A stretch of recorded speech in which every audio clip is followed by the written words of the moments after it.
There is a reason certain people can walk into a room, say almost nothing, and still leave everyone thinking about them for days.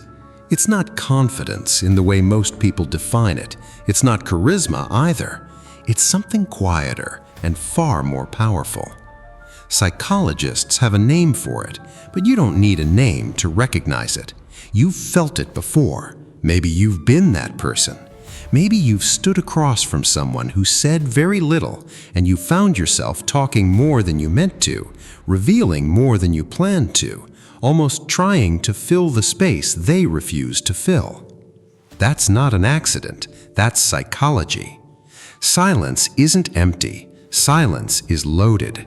And the people who understand this, even without realizing it, move through the world differently than everyone else. We live in a world that rewards noise. The loudest voice in the meeting, the fastest talker in the group chat, the person who always has something to say. So we assume that talking is power and silence is weakness, that the quiet person in the corner is missing something, that they're shy or awkward or simply have less to offer. But if you watch closely, you'll notice something strange. The people who actually hold the most influence in a room are rarely the ones talking the most. They're the ones watching, listening, choosing their words like they're spending something valuable, because they are. By the end of this video, you'll understand why silence affects the human brain the way it does, why it makes people uncomfortable, why it makes people trust you more, and why the ability to stay quiet might be one of the most underrated psychological tools you'll ever develop. Here's something most people never think about. Human beings are wired to fear silence. When a conversation goes quiet, something in your nervous system tightens. You feel the urge to say something, anything, just to close the gap. This isn't weakness, it's biology.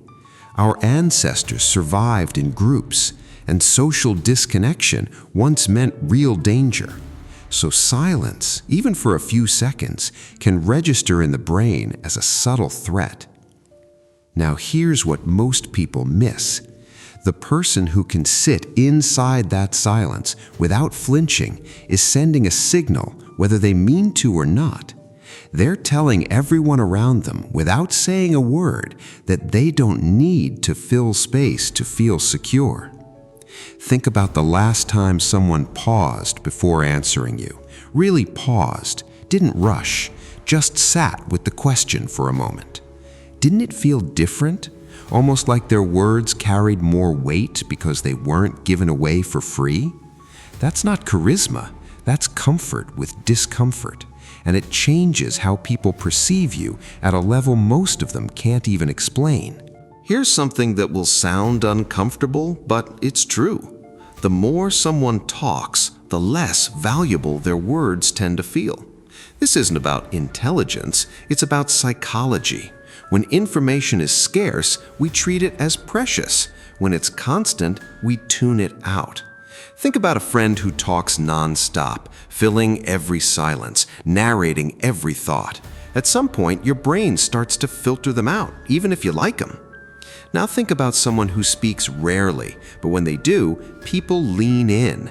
That's not luck. That's how the human mind is built to respond to scarcity. But it goes deeper than that. When you talk too much, you also give too much away. Your opinions, your reactions, your uncertainty.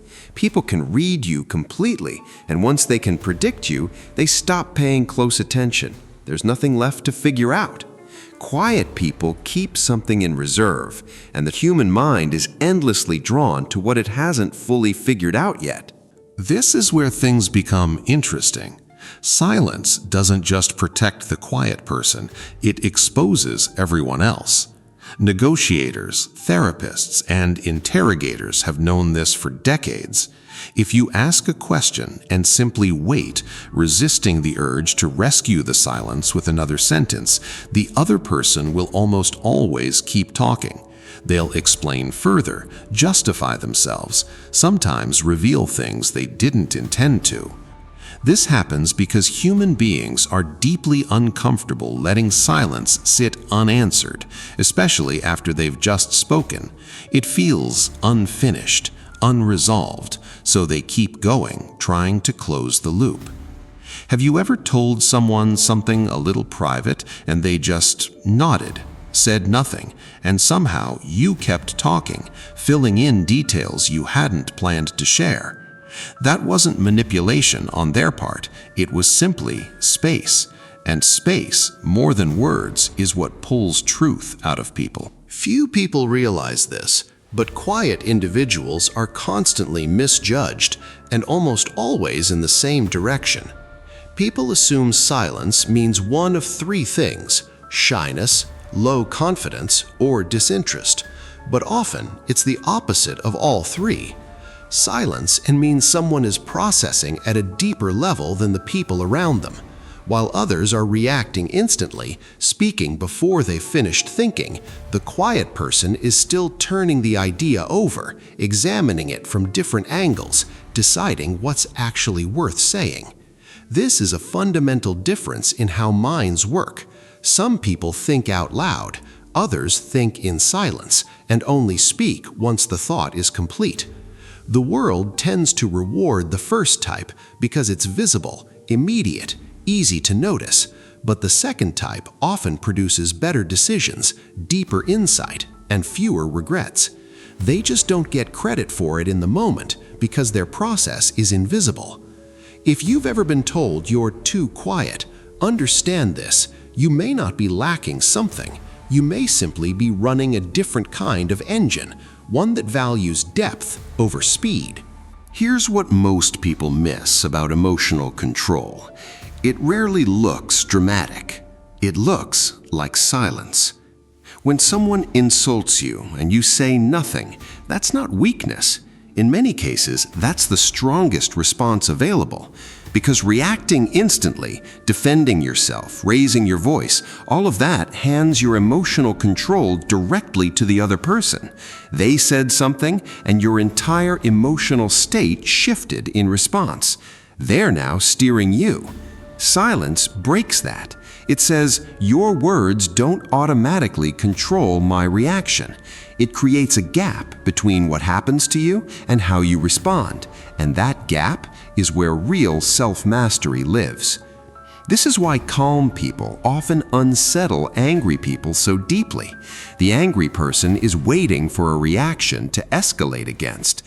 When it doesn't come, they're left standing alone with their own emotion, and somehow that feels worse than being argued with. Silence used this way isn't avoidance, it's control. Quiet, invisible, and far more powerful than most people ever admit. This might surprise you, but silence often builds trust faster than talking ever could. Trust isn't built through promises, it's built through consistency and through restraint. When someone listens more than they speak, when they don't rush to fill every gap with their own opinion, people start to feel safe around them. Safe to think out loud, safe to be uncertain, safe to be imperfect without being immediately judged or interrupted. Think about the people in your life you trust the most. Are they the ones who talk the most, or the ones who listen most carefully? The real reason is much deeper than simple politeness. Listening in silence signals something primal to the human brain. This person isn't trying to control the conversation, or win it, or dominate it. They're simply present. And presence, more than personality, is what makes people feel safe enough to open up. Psychology reveals something surprising about human behavior.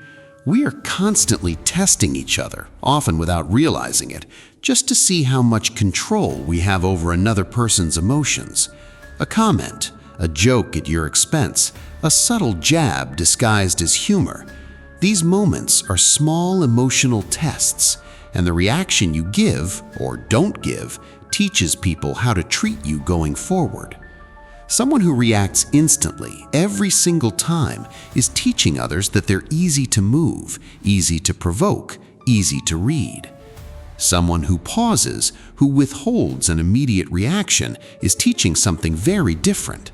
They're showing that their emotional state isn't public property, available for anyone to shift with a single sentence.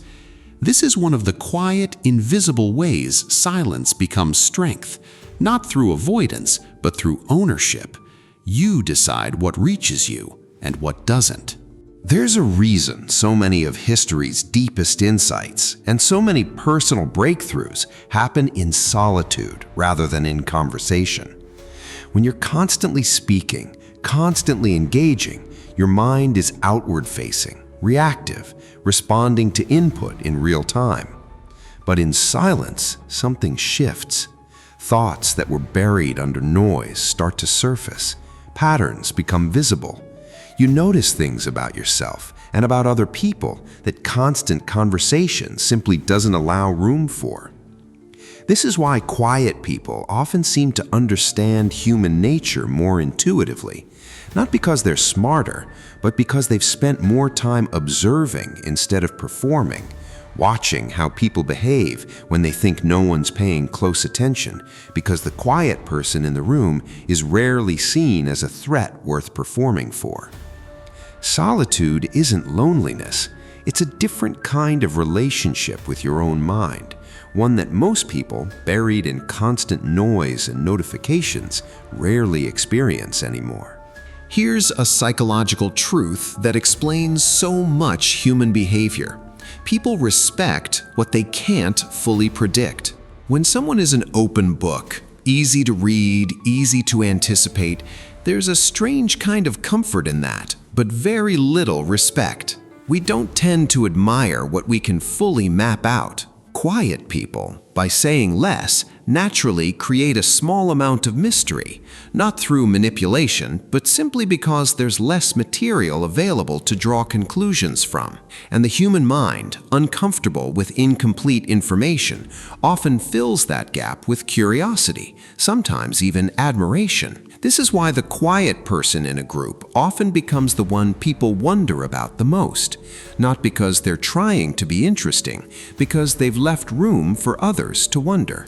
If you've spent your life being told you're too quiet, too reserved, too withdrawn, maybe it's time to see that trait differently.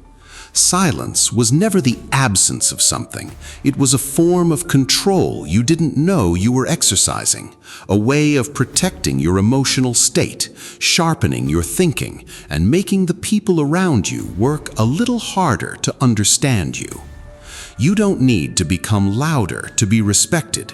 You don't need to fill every gap in conversation to be valued.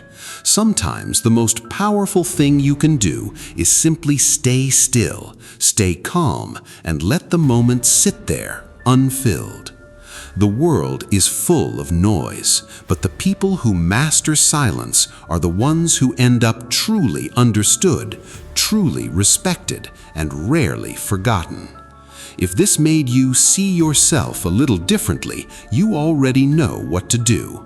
Like this video if it hit home, subscribe if you want more of this, and in the comments tell me this: are you someone who thinks out loud or someone who thinks in silence? I want to know which one you are.